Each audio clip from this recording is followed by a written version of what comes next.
So Joey and I actually met last year at Wikimania. I was working with a magazine and interviewing him, and he gave me some encouragement to work on some publishing projects, and so I suggested that we should collaborate. But it turns out that Joey had been thinking for some time about publishing his own photography, and we've been working ever since, and the book is just almost finished.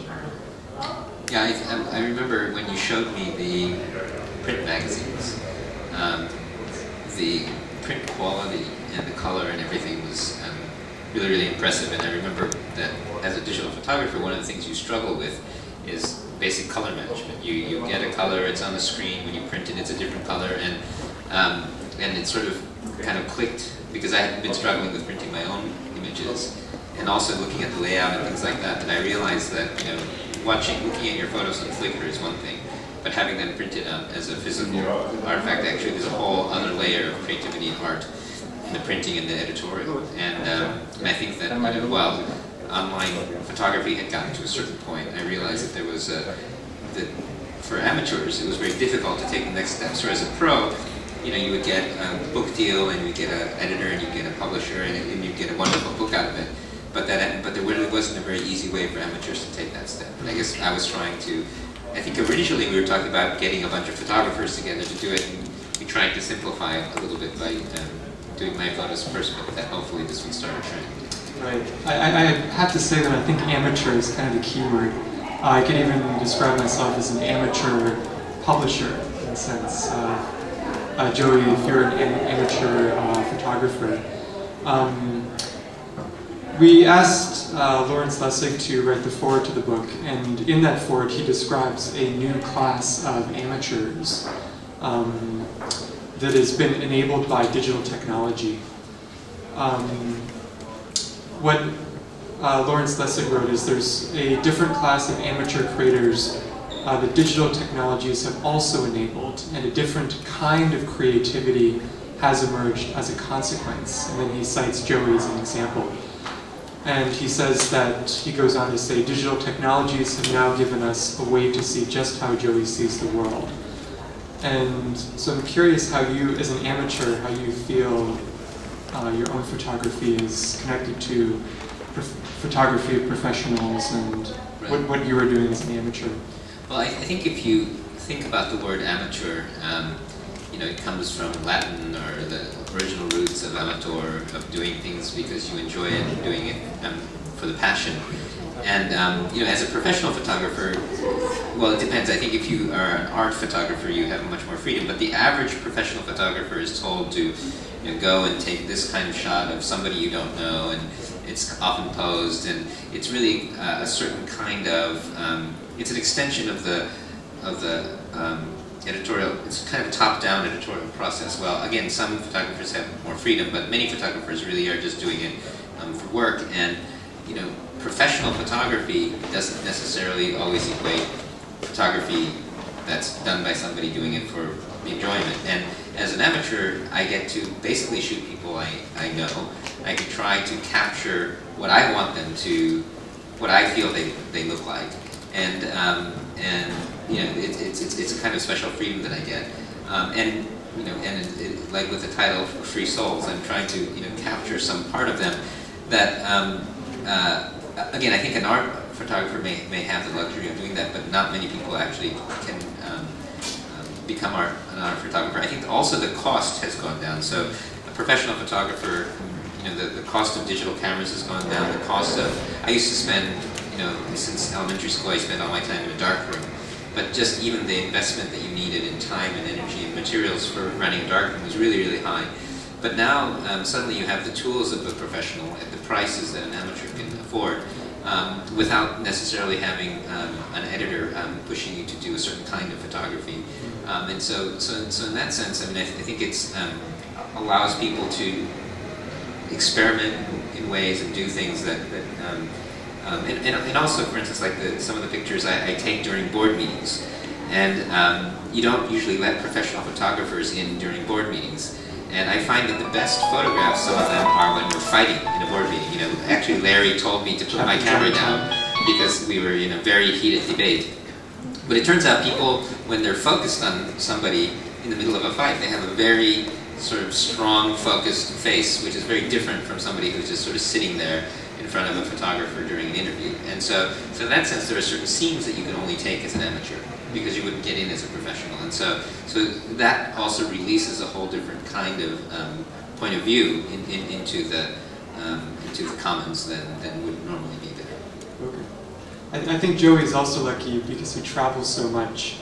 In fact, we have here that he, all the places, not actually a complete list of the places that he has visited, and if you read the book, you'll be able to see pictures from all of these places. Again, not a complete list. But I'm curious about this title, Freesouls, and what that means. And we had Charlie Nesson here gives his definition. He says a free soul is, a free soul believes, a free soul feels self-control, a free soul expresses art and truth. So Joey, I'm wondering if you could tell us a little bit about where the title and the concept for free souls came from. So part of it was when I first just started taking snapshots of people, I realized that they didn't have many of these people, well-known people, didn't have Wikipedia entries but didn't have their picture. And I realized, having thought about it a little bit, that many times you get your photograph taken by a magazine or professional photographer, but the subject doesn't have the rights to the photograph, or isn't in public. And so having a Wikipedia entry without a photo, and a lot of people don't own the copyright to the photos of themselves, so they can't put them on Wikipedia. And actually, it was at Ars Electronica last year, there was somebody that I met who wanted to put a picture of themselves on their Wikipedia article, and I negotiated with a photographer who didn't want to give up the copyright to the photograph, even though the model wanted to. And so I realized that this person's soul was not free, even though the image was available. And so one of the things that I went on a mission to just take pictures of people and fill in the Wikipedia entries, and Larry said, oh, well, you should call that project Free Souls. So it was actually Larry coined the term, and it was really kind of to free people's images to be used in open content. Initially it was mainly for Wikipedia, but then that word sort of got, sort of started to mean more and more and more, and now I think the whole book has brought out from all the subjects in the photographs as well as the people in the essays kind of many meanings for the word. But yeah, I think that words, people's spirits are very free in words, but the images online are there are much fewer freely licensed photographs than you would think online. The other aspect of this book that I'd like to talk about is that we had some really wonderful essay contributions, not only by Lawrence Lessig, who wrote the foreword, and we had an interview with Joey, but we also had essay contributions from Howard Rheingold and Marco Ettisari. There's Yohai there. Sorry? Yohai is back there. So many of our, and Yohai Benkler also has an essay for us, and Lawrence Liang. And so I'd like to talk about a little bit of, and share some of the ideas that we have received in these contributions. So here's the interview with Joey. Lawrence Liang, I thought, wrote maybe one of the most appropriate essays for this book about the anti-image politics of copyright. And in his essay, he explores the moment in legal history when photography was considered upon the same plane of creativity and protection of copyright as a painting or a book. And what Lawrence Liang writes is that how does the photograph become something that can be copyrighted? He says the first move is to equate the photographer and what he does with photographic technology to the status of an author. The second move, he continues, is to distinguish between mere mechanical technology and the investment of the soul of the author. And through this process, Liang continues that photography graduates from a soulless technology, undeserving of the protections of copyright, and is elevated to the same status as a painting or a great work of art. Now, since the theme of this conference is about the end of copyright and intellectual property, I'm wondering if you can describe how your photography works with this concept of copyright. Right. So I think that if you look at the history of copyright, copyright has been granted to, as Lawrence points out, to things that have creative value. And sharing isn't about denying the value of the culture that we're sharing. Sharing is actually,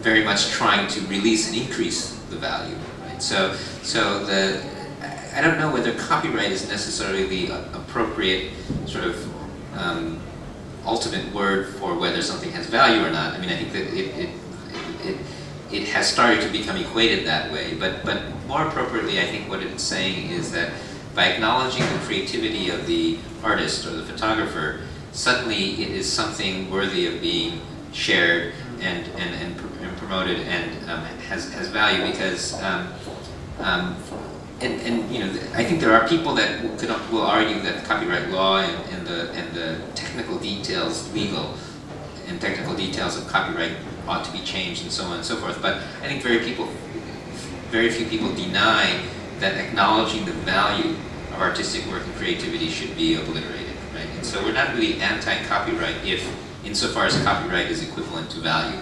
And if you don't acknowledge the value of something, you really can't share it either, right? Sharing and gifting and all that acknowledges value on both sides, and it's saying that 1 + 1 = 3, right? And so I think that, in Creative Commons and all these other things, the success of open source and all these other things uses copyright a lot in order to protect people's ability to have access to things and so on. So as long as, while we have copyright as a way to exclude, the whole success of sharing is about using copyright to always permit and allow access and so on and so forth. So I think that you can't grant permissions that you don't already have, and I think that copyright is necessary, at least in this current stage of development. It is a necessary acknowledgement in order for sharing to work properly. And do you feel like as an amateur that it actually gives you more freedom to share? You don't have to worry so much about your artistic reputation or your tight control over your work? Yeah, I think as an amateur,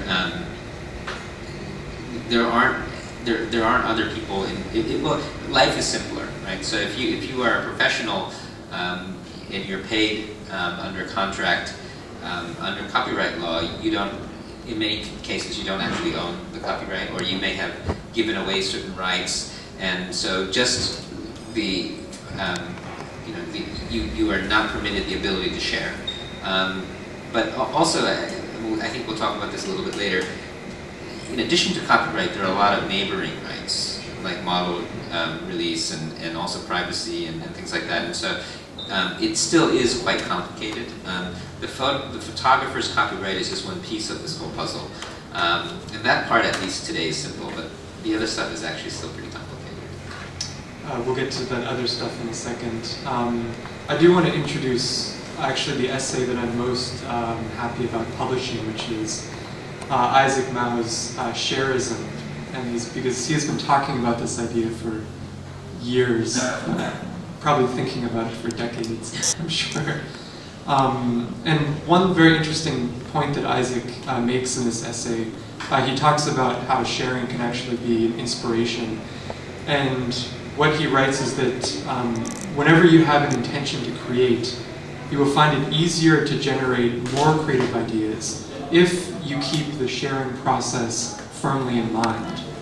The idea-forming process is not linear, but more like an avalanche of amplifications along the thinking path. It moves with the momentum of a creative snowball. So I'm curious about if you agree with Isaac's idea that if you have the intention to create, you find it easier to generate more ideas when you think about sharing. Yeah, absolutely. I mean, I think that if originally Wikipedia was my kind of driver, I felt like that was my contribution to the Wikipedia community, was to go in and capture images that were missing. And I also thought, for instance, when I take an image, I think about how it would fit into their whole image and their style, but then I have other communities now that I think about, and also the format, how do I do the high quality, and also just the time that I take in taking the photograph and editing it and keeping the raws and stuff like that. A lot of that I would never do, or tagging with everybody's full name. I would never do that if it were just my own. I mean, I'm sure people who have lots of photographs on their computer are just a mess, right?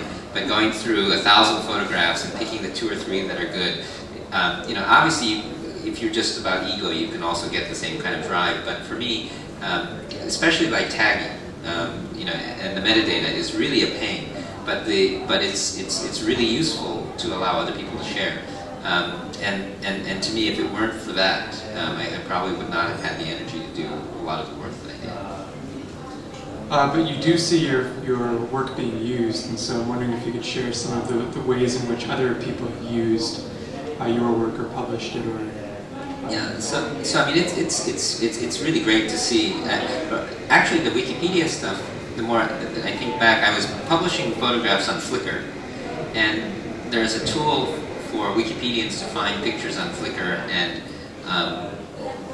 move them over to the Wikimedia Commons.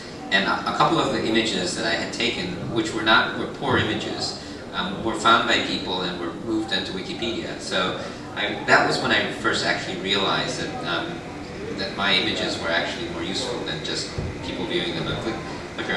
I took a photograph of Ken Kutaragi, who's the guy who created the PSP and the Sony PlayStation, and it's a picture of him in an Aloha shirt, and it's a really poor picture, but it's the only freely available picture on the internet of him. So that's currently his Wikipedia article. But I was looking at that and I said I should have taken a better picture, and I was very kind of traumatized that it was such a poor image that was ended up being used. And it was the Wikimedia community that kind of made me think that, okay, well, maybe I should put more energy into this. But yeah, I think that you know, I think it's going to be different for different people. I think that the Wikipedia experience was pretty specific. I think since we announced the book, maybe we'll show some of these things later, but I think a lot of people have started using images for derivative works and things like that, and that's been really interesting. A lot of mainstream media have started using images, and the good thing is most of them, I mean, at first they're kind of shocked when you say, hey, you used my picture without giving me attribution, but by the way, you're free to use it, just, you know, you just have to add this to it. Some mainstream media haven't been very cooperative, but generally speaking, they give an attribution. So I think that it's starting to lower the fear if you sort of sit down and explain, because a lot of people get very mad and upset when their image is used without attribution. But I found that if you don't get mad and you just send them an image and you thank them, thanks for using my image, and by the way, here's the string that you should add at the bottom of the picture in order to do attribution properly, thanks again. Typically they'll do it right away. But if you sort of threaten them or get upset, or like, then often they put their lawyers in front of you. And so there's, I think, a little bit of tricks to that. There are some people who argue that we're taking work away from professionals, and so I think that's something that we need to think about a little bit. It's kind of a tangent, but on the other hand, I think that, you know, we amateur photographers are buying more photography books and photography tools for professionals than anybody, and I know that the market for tutorials about photography is increasing substantially. So maybe that's a new business model for professionals. So Joey, you mentioned lawyers, and I know we're actually all very afraid of lawyers. And so we wanted to publish this book with no legal complications. And so one innovation we had is that we asked every model that we named in the book to sign a model release. As you can see here, we have one signed by Vince Cerf. Joey, why was it important to get this model release from everybody in the book? So different countries have different laws. The United States is one of the most permissive. So as an artist, in most cases, you can use people's images without their permission.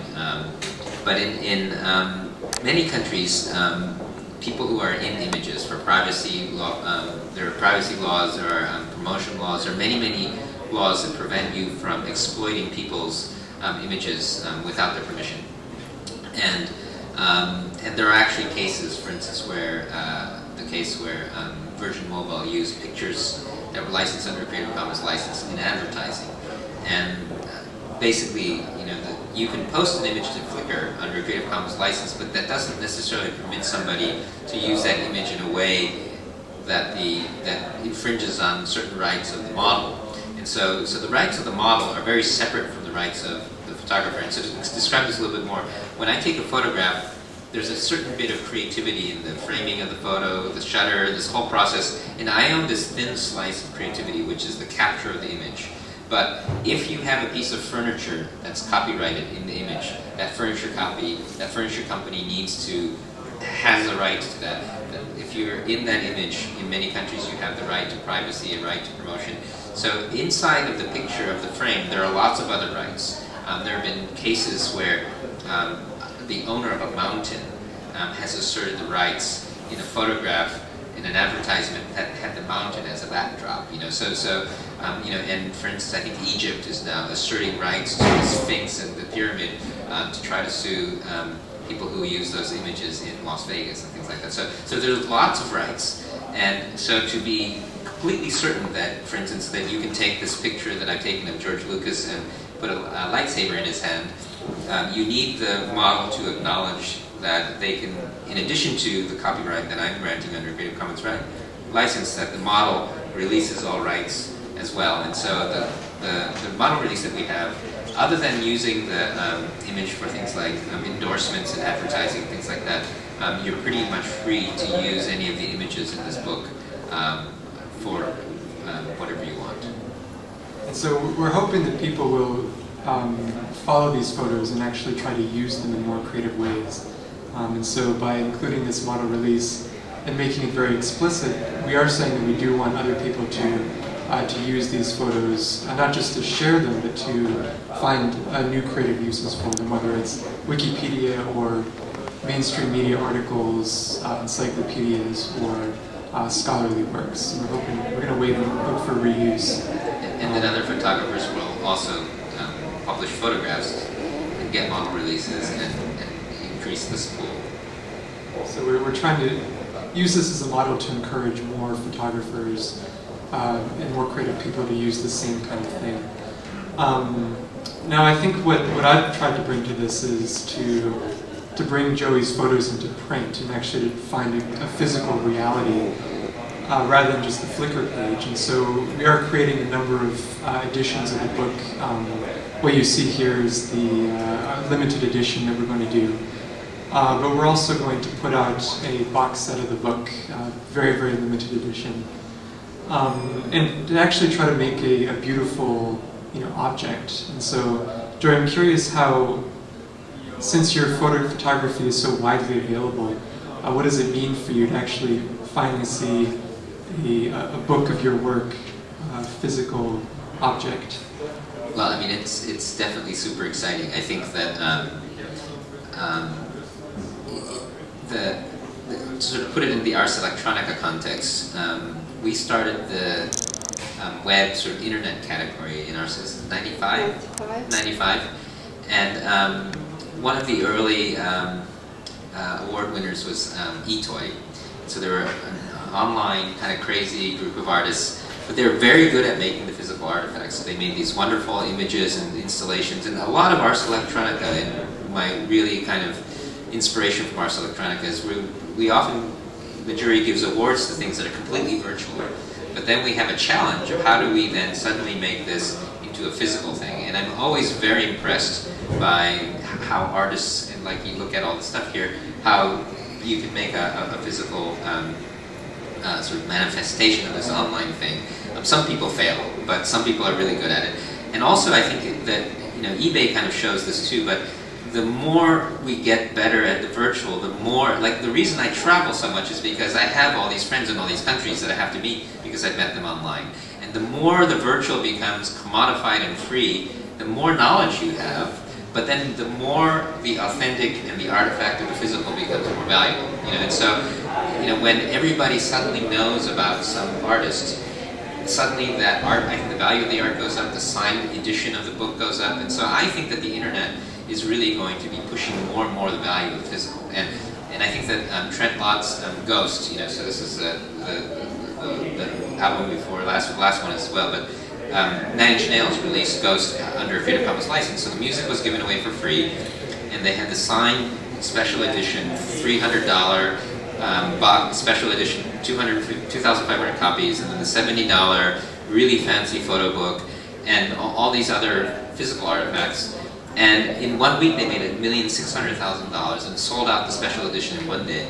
And this kind of direct connection with the artist, this obsession with these physical artifacts, I think, and giving the music away for free is really, I think, a great example of how the information and the digital is really just metadata of something physical. You know, and I think that we kind of, and to me, the images on Flickr, they are really interesting, but they're really kind of metadata about the person, they're metadata about the moment, and then what we're doing when we create a physical artifact is we're creating something new that's anchoring this, and then around this is another whole set of experiences that can happen. And so, you know, I think that, and also, you know, it's a totally different way for everybody else to participate in this process. You know, you're participating, the artists are participating, the publishers are participating, and then the people who then get these things will also participate. So I really think that, you know, again, this is, I find it fun to think about this in the context of Ars Electronica. I think if you look at these huge speakers that are going up outside, I don't know if Johan, you guys have seen this before, but and I'm still trying to check if this is exactly true, but my recollection is when 29 years ago the festival started, you know, they saw lasers and they saw amplifiers as suddenly a new way to take music, make it electronic, but then making it electronic didn't suddenly make the music sort of non-physical. What it meant was that suddenly they can invite 150,000 people to the concert instead of 200, right? And so it suddenly became a more physical thing by making it virtual. And so similarly, I think that what we're doing is that online and the Flickr and all these images, that if we were just physical prints, I'd only be able to hand them to a couple people and they would be sitting on my living room in a little basket. Suddenly, you know, it's going to become more physical in the end. And so anyway, I just like this cycle. And I would say that the internet is our amplification, if that's how Ars Electronica began. Now everything is spreading on the internet. What I'm really impressed about this book is how we were able to collaborate through the internet. And since Joey's in Tokyo and I'm in Taipei, our writers are all over the world, and the subjects are too. And yet we were able to leverage social networking sites like Flickr, obviously. The first editing process of the book was where I actually went through and tagged everything and did the first selection that way. But of course we also use Google Docs and social text in order to collaborate, and it's something that's I didn't really think was possible maybe until this year. And it's been quite an interesting experience to actually edit the book that way. Yeah, I mean, I think that's also what worked for us, is that if you look at sort of enterprise software versus the application of commercial software, consumer software in enterprise, it's becoming sort of a thing. I mean, there were huge content management systems that were suddenly mostly irrelevant after blog software came out. I think that, you know, the people who are stuck in these old models of enterprise, whether it's publishers or big companies, you know, it's completely different. And this is back to the amateur, you know, so using our everyday amateur consumer tools, which are suddenly much more powerful because Web 2.0 connects them together to do something that's actually very, very, you know, sort of business-like. And this is also ties into this whole thing about how we're connecting sort of this cultural thing in Creative Commons with the business side. I think the impact on business and the impact on the economy is huge, and I think that this is a really interesting example of how a couple, you know, 2 or 3 people using amateur software can produce something that would probably have taken a big publishing house, a whole team, and a bunch of airplanes to do. I think so. And so as a publishing concept, it is quite new that we are willing to give away the content, and we're very happy to see what other people do. I'm happy to share that we've already seen Chinese translation happening by a really great translation team in China called Yiyan. and they've already translated the essays. We don't actually have a physical book yet of the Chinese edition, but we are hoping that other even publishers or creators will sort of take this initiative, because we're giving away the photographs, we're giving away the essays, and we're hoping that other people in other countries and other languages will be willing to use this content and to make something of their own with it. I think they got an honorable mention, right? They're just around. Yes. Are they here? You know? No, they didn't come. But yeah, this is pretty. And this is again how all of these things are now so easy to connect together because the friction is going down. Maybe the final piece we should show is the slideshow. Yeah. If I can find it. We were sort of amazed that somebody actually beat us to it. Yeah, we announced the book, and then somebody created a derivative work before the original came out. We can make this. Is there a slideshow option? Where's the slideshow?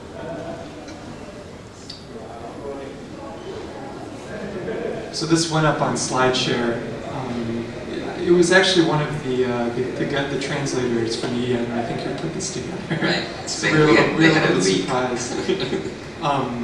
They took the photos and took some of the answers from the book about what is a free soul, and they made a slideshow already using this. And so this is, maybe also quite amateur in a way. But I think it shows maybe the power of this medium, that even before our book came out, we already had a derivative work going up. I think in PowerPoint, no less. Right. Now, I think a traditional publisher would probably be quite afraid of this because they see it as a loss of control. But for us, what we've seen is actually it's already creating a new digital ecosystem around this idea of what is a free soul, and actually increasing the interest in the book, not only in the United States, but also around the world in China. And so this is maybe just the first derivative step, and we're looking forward to seeing what's next. So if any of you want to be the next to create a derivative work of this, we actually welcome that. Or a photographer to contribute. Or a photographer, yeah. But yeah, it is kind of funny because so many of the photography forums are complaining about people having ripped off their stuff or having reused their stuff. And I don't think they've discovered the joy. I mean, like when I saw this, it was so wonderful that somebody had taken all this stuff and put it together. I think attribution for some people is important. Everybody has a slightly different thing. But for some reason, I think that we've kind of brainwashed ourselves. I think a lot of it due to the commercial nature of photography, that somebody using stuff without paying you is like a horrible feeling. And I think that, I think human beings love to collaborate and love to share. And I think that we've somehow numbed ourselves to that, and hopefully we can share the feeling of sharing. I suppose we could take some time for questions from the audience, if there are any, about how we put the book together, or how we're doing this, how we collaborated. We have two of our somebody from the back. Or suggestions people might have. Right. I mean, I think, David's a professional writer, and one of the things that I'm curious about, actually maybe asking you, is sort of the promotion of books. So one of the things that we're grappling with right now is, so I think we're going to do a limited edition first, and then we're going to do, there's a special box set, a limited edition, and then we're going to do a wider thing. We're thinking about using Amazon to sell and stuff like that. But we're trying to figure out the best way to promote books. One of the things is that a lot of people are in the book, and we can give books away. We're thinking of maybe giving out, printing a smaller version of it, printing postcards. But I mean, I think promoting a photography book is probably pretty different than promoting a print book. But one of the things that I see sort of over and over again with my friends is you get a book deal, then you get a book tour, and there's like this cookie cutter way of promoting a book, which seems to be not that effective. And I wonder if there are any new creative ways of promoting physical books that have been successful. I don't know. Wish I knew.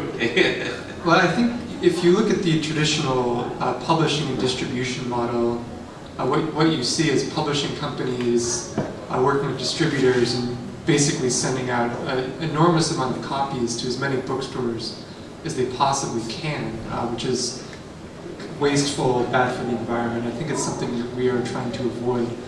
And what we're hoping to do is actually use the internet to calculate the demand for the book almost in real time, and then to have our print run actually more in line with what the real demand is, rather than just shipping the book out to as many bookstores as we can possibly think of and distributing it that way. So this was by Oliver Dane. I'll have to give him credit for putting this together. Yeah, I mean, I think the derivative works are actually great because they, it is a promotion for the book. I mean, I think the other thing that we need to think about is how and if we're going to encourage other people making printed versions of the book as well. I mean, I think that will be kind of interesting to see. And you're working with other artists now too, right? I mean, I think Right. I guess the next project that I'm looking at is to work with an artist named Swoon, a street artist who's based in Brooklyn, and to collaborate with Richard Reinhardt at the Berkeley Art Museum. And what we're hoping to do is to get photographers on Flickr who have traveled around New York, Berlin, and taken a lot of photographs of the work of street artists. What we want to do is convince these amateur photographers to make their work available under Creative Commons license. The idea being that perhaps this photograph of some work of street art is the only extant photograph of this work of art. And if we can convince a photographer to make their work available under Creative Commons license, what we're really doing is making the photograph available basically forever. It can be used by future scholars, museums, encyclopedias, Wikipedia, things like this, to use this small moment in time now to capture these photographs of street art that's available, and basically make it available forever. And I think it's really the Creative Commons license that allows us to do that. Yeah, I think there's a kind of a different layer. I mean, I think that on the one hand, as Lawrence Lang says, there's the creativity of the photographer, but then there's also the photographer or the photograph as a way of documenting things that would otherwise not be in the public. And so this is kind of a slightly sort of tangential story, but there's an interesting debate going on in museums and libraries where they have works that are actually public domain. So, works that are sitting in the library where the copyright is expired in the work, but aren't available online. And we actually don't want the institution like the library or the museum to assert copyright of the photograph of a public domain work. And so what we're trying to do is there's actually a project we call CC0, which is trying to get institutions like that to assert, first of all, they know the history of the work, so they can assert that there is no copyright on this work, and to also give up any assertion for copyright for the photograph. And what we're doing is we're adding a little thing there, an added thing that says, as a norm, while you don't have a legal obligation to give us attribution, we would like you to say, this image thanks to the museum of blah blah blah blah blah blah, and that leads to another important part of all of this, which is, on the one hand, copyright, everybody thinks about the law, but there's a sort of normative thing about sharing, right? So in academics, it's kind of the difference, and this gets slightly technical, but it's the difference between plagiarism and copyright violation. You can plagiarize something, so you can plagiarize Shakespeare. You wouldn't be breaking copyright law, but you would still be breaking a normative thing, which is that you should be giving credit, you shouldn't be, and so similarly, there are things that don't break copyright law, but that aren't really the right thing to do. And I think similarly, at some point when we're talking about public domain works, there's a whole other kind of value of the photographer, which is to free these things. And you probably want to acknowledge the photographer for the work that they've done, but that we don't want to legally encumber them. And this actually becomes really important when you're trying to create certain kinds of works that are technically very difficult to give all the attributes, like databases and things like that, where you can't really go and if you're trying to make a stitched together mosaic of a bunch of things, it's very difficult to give proper attribution. So this is again slightly tangential, but when we're talking about public domain works, there's also a lot of interesting work going on. And I think if I could maybe say one last thing is about copyright law. We did mention a little bit about the history of copyright law, and if you know, at least in the United States, where I'm from, copyright law was traditionally supposed to protect publishers from poaching each other's work. And as we know, the original limit of copyright law was somewhere between 15 or 20 years, which it was thought this was a reasonable amount of time in which the copyright should apply. Now we know through a lot of legal force from the entertainment industry, the copyright has been extended longer and longer and longer, and now it seems virtually infinite, although according to the Supreme Court, not actually infinite. But for me as an amateur publisher, it's very interesting to be willing to actually give up copyright as being this tool of control. And it seems the new model that I'm witnessing in this book is that publishers shouldn't have to rely upon a copyright that lasts an exceeding number of years.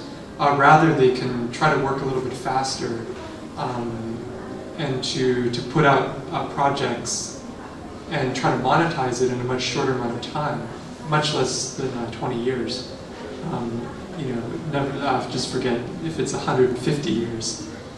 And I think it's actually going to work in this case, and hopefully we will convince other publishers to also give up the copyright in this sense. Yes, and thank you for taking that risk. Oh, you're welcome. Thank you for your photography. Thank you. Thank you, everybody.